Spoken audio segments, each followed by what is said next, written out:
Shrimad home remedies में आपका स्वागत है। जीवन को सफल बनाने के लिए 10 नियम माँ दुर्गा ने खुद बताए हैं देवी भागवत पुराण में। मैं वो आपको बताने वाला हूँ। मनुष्य को क्या करना चाहिए और क्या नहीं करना चाहिए, इसका वर्णन कई ग्रंथों और शास्त्रों में पाया जाता है। इन बातों को समझकर उनका पालन करने पर जीवन को सुखद बनाया जा सकता है। श्रीमद् देवी भागवत महापुराण में स्वयं देवी भगवती ने 10 नियमों के बारे में बताया है। इन नियमों का पालन हर मनुष्य को अपने जीवन में करना चाहिए। श्रीमद् देवी भागवत महापुराण के अनुसार जो 10 नियम हैं जिन्हें हर मनुष्य को अपने जीवन में अपनाना चाहिए, उस श्लोक में इस तरह लिखा हुआ है कि तपः संतोष आसक्त्यम दानम देवस्य पूजनम सिद्धांत श्रवणम चैव ब्रह्मत्रिशिच जपोहुतम। अर्थात तप, संतोष, आस्तिकता, दान, देव पूजन, शास्त्र सिद्धांतों का श्रवण, लज्जा, सद्बुद्धि, जप और हवन, ये जो 10 नियम हैं ये उन्होंने बताया है और ये उन्होंने अपने लिए कहा है। अभी सबसे पहले हम आते हैं तप के ऊपर। तपस्या करने या ध्यान लगाने से मन को शांति मिलती है। मनुष्य को जीवन में कई बातें होती हैं जिन्हें समझ पाना कभी कभी मुश्किल हो जाता है। तप करने या ध्यान लगाने से हमारा जो ध्यान है एक जगह केंद्रित हो जाता है और मन भी शांत हो जाता है। शांत मन से किसी भी समस्या का हल निकाला जा सकता है। साथ ही ध्यान लगाने से कई मानसिक और शारीरिक रोगों का भी नाश होता है। फिर है संतोष। मनुष्य के जीवन में कई इच्छाएं होती हैं। आपके मन में बहुत सारी इच्छाएं, हमारे मन में बहुत सारी इच्छाएं। हर इच्छा को पूरा कर पाना संभव नहीं होता है। ऐसे में मनुष्य को अपने मन में संतोष रखना बहुत जरूरी होता है।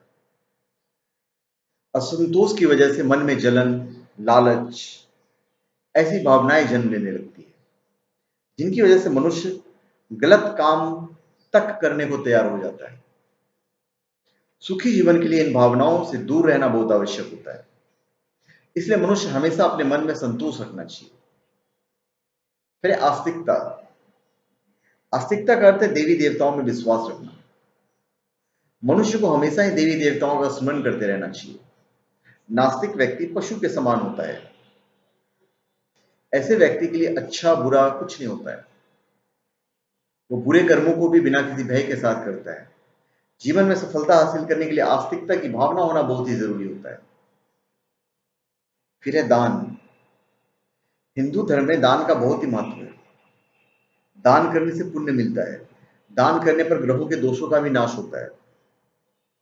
कई बार मनुष्य को उसकी ग्रह दशाओं की वजह से कठिनाइयों का सामना करना पड़ता है। दान देकर या अन्य पुण्य कर्म करके ग्रह दोषों का निवारण किया जा सकता है। मनुष्य को अपने जीवन में हमेशा ही दान कर्म करते रहना चाहिए। फिर देव पूजन। हर मनुष्य की कामनाएं होती हैं। अपनी इच्छाओं को पूरा करने के लिए कर्मों के साथ साथ देवी देवताओं की पूजा अर्चना भी की जाती है। मनुष्य अपने हर दुख में, हर परेशानी में भगवान को अवश्य याद करता है। सुखी जीवन और सुखी जीवन और हमेशा भगवान की कृपा अपने परिवार पर बनाए रखने के लिए पूरी श्रद्धा के साथ भगवान की पूजा करनी चाहिए। फिर शास्त्र सिद्धांतों का श्रवण।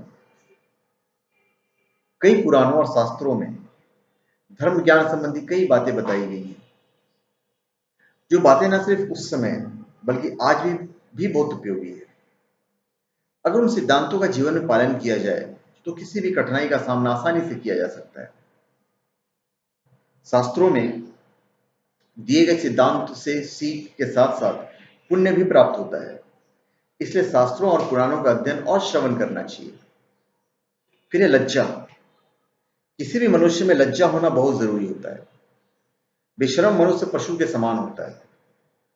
जिस मनुष्य में मन में लज्जा का भाव नहीं होता है वो कोई भी दुष्कर्म कर सकता है, जिसकी वजह से कई बार न कि सिर्फ उसे बल्कि उसके परिवार को भी अपमान का पात्र बनना पड़ता है। लज्जा ही मनुष्य को सही और गलत में फर्क सिखाती है। मनुष्य को अपने मन में लज्जा का भाव निश्चित ही रखना चाहिए। फिर है सद्बुद्धि। किसी भी मनुष्य को अच्छा या बुरा उसकी बुद्धि ही बनाती है। अच्छी सोच रखने वाला मनुष्य जीवन में हमेशा ही सफलता पाता है। बुरी सोच रखने वाला मनुष्य कभी उन्नति नहीं कर पाता है। मनुष्य की बुद्धि उसके स्वभाव को दर्शाती है।